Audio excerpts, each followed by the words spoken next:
Hello అండి, ఈరోజు కొత్తిమీర చట్నీ చేస్తున్నాను. ఇవి వేయించుకున్నాను ముందు. జీలకర్ర, మెంతులు, ఎండుమిర్చి, వెల్లుల్లిపాయలు. ఇప్పుడు టమాటాలు వేసుకోవాలి. ఇందులో టమాటా వేసుకోవాలి.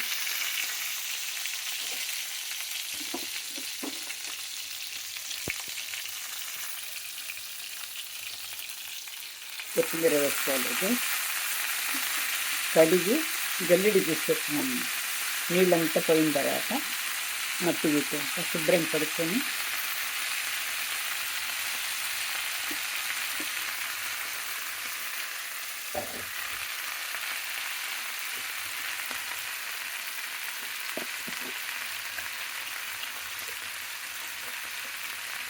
కొద్దిగా పసుపు,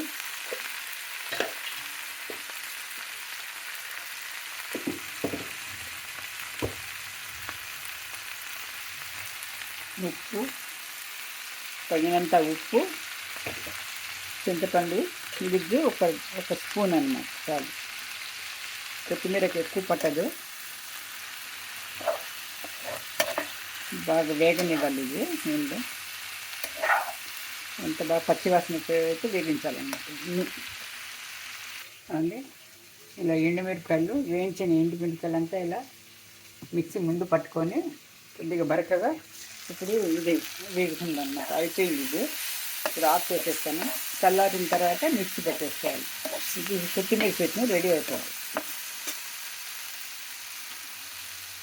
ఇదిగోండి, కొత్తిమీర చట్నీ అయిపోయింది. నూరితే ఇలా ఉంటుందండి. ఇది అన్నిట్లోని అన్నము, దోశలు కానీ చపాతీలకు కానీ కూడా బాగుంటుందండి. కొత్తిమీర చట్నీ చాలా హెల్దీ. ఇది కొత్తిమీర తింటే. ఇప్పుడు ఇది దొండకాయ ఇలా కట్ చేసుకున్నాను పొడవుగా. ఇప్పుడు వేపుడు పోపు దినుసులు వేసాను. కరివేపాకు, పచ్చిమిర్చి, ఉల్లిపాయలు వేసి వేగనివ్వాలండి. ఇది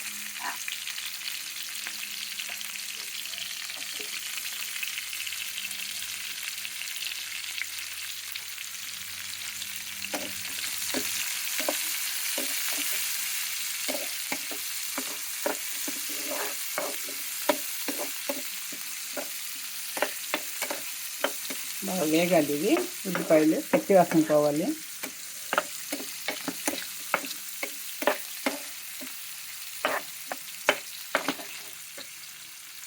ఇలా ముక్కలు కూడా చిన్న చిన్న ముక్కలు కూడా తరుక్కోవచ్చు. ఇలా పొడుగు కూడా సన్నగా తరుక్కోవచ్చు అండి. ఎలా అయినా చేసుకోవచ్చు, మన ఇష్టం.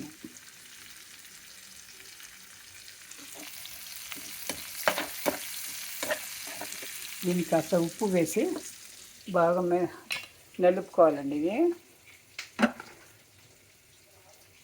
కాస్త ఉప్పు వేసి వేగుతుంది అన్నమాట. ఇలా మనం బాగా దీనిలో ఉప్పు వేసి బాగా పిసికి ఇలా చేసి పెట్టేసామంటే నీళ్ళు కొద్దిగా ఒక 5 నిమిషాల్లో నీళ్ళు పడుతుందండి. ఆ నీళ్ళంతా తీసేసామంటే తొందరగా ఇది వేయడానికి తొందరగా అవుతుంది అన్నమాట. లేకపోతే ఇది కొంచెం మొరట్టు దొండకాయలు వేగడం కష్టం అవుతుంది, లేట్ అవుతుంది. ఇలా మనం పిసికి ఉప్పు వేసి పిసికి తీసేసినామంటే కొద్దిగా నీళ్ళు వస్తుందండి. ఆ నీళ్ళు తీసేసి మనం వేయించుకుంటే తొందరగా వేగుతుంది అన్నమాట. దీంట్లో ఉన్న అది జిడ్డు కూడా పోతుందండి. ఒక రకమైన జిడ్డు ఉంటుంది కదా,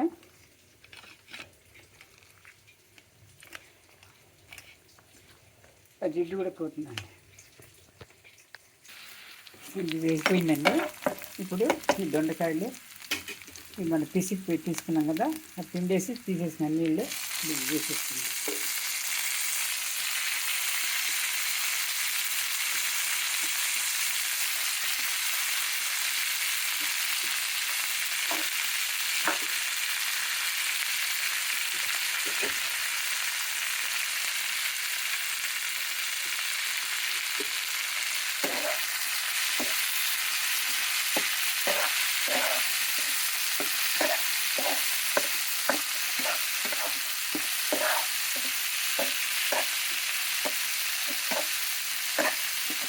ఉప్పు, కారము ఉప్పు వేసుకున్నాము. ఉప్పు వేసి ఆల్రెడీ తిప్పాము కాబట్టి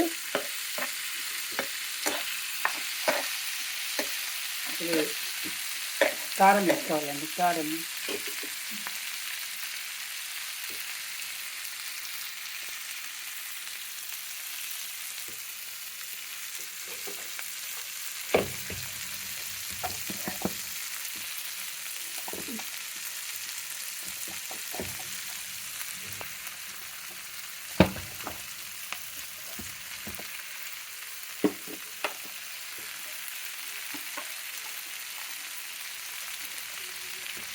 కారం వేసుకోవాలండి. ఒక ఒక స్పూన్ నిండుకు చాలు. కొద్దిగా తినాలి, ఎక్కువ లేదు.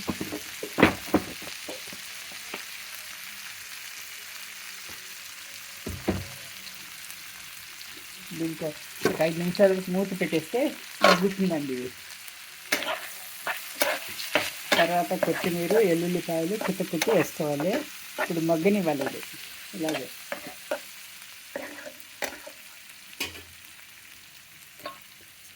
మూత పెట్టేసుకుందాము. 5 నిమిషాలు మగ్గుతుంది.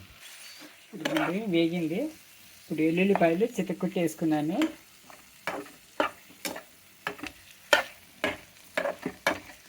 అలా మనం ఉప్పు వేసి బాగా నలిపితే, బాగా పిసిగితే దీంట్లో ఉండే దిగట్టుపోయి తొందరగా వేగుతుంది అనమాట. ఇలా మనం అలాగే పచ్చగా వేసేస్తే చాలా టైం పడుతుందండి వేయడానికి. ఇప్పుడు నువ్వుల పొడి వేసుకుంటున్నాను.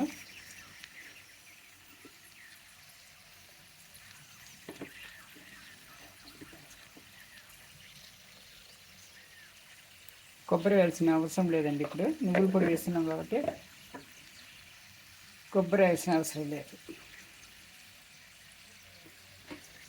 కొద్దిగా కొత్తిమీర చల్లుకుందాము. 2 నిమిషాల తర్వాత అయిపోయిందండి, రెడీ అయిపోయిందండి.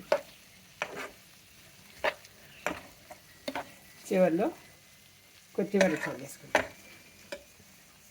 చూడండి, కొత్తిమీర చల్లుకున్నాను, వెల్లుల్లిపాయలు కూడా వేసేసాను. అయిపోయింది, కలబెట్టుకుని అయిపోతుంది. ఇదే అన్నమాట దొండకాయ ఫ్రై.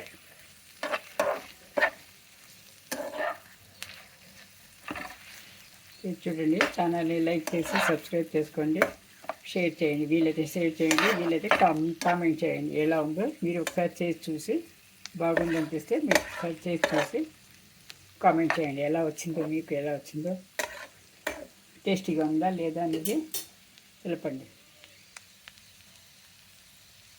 రెండు అయిపోయింది. ఇదే వేడి వేడి దొండకాయ వేపుడు fry ready. Thank you for watching.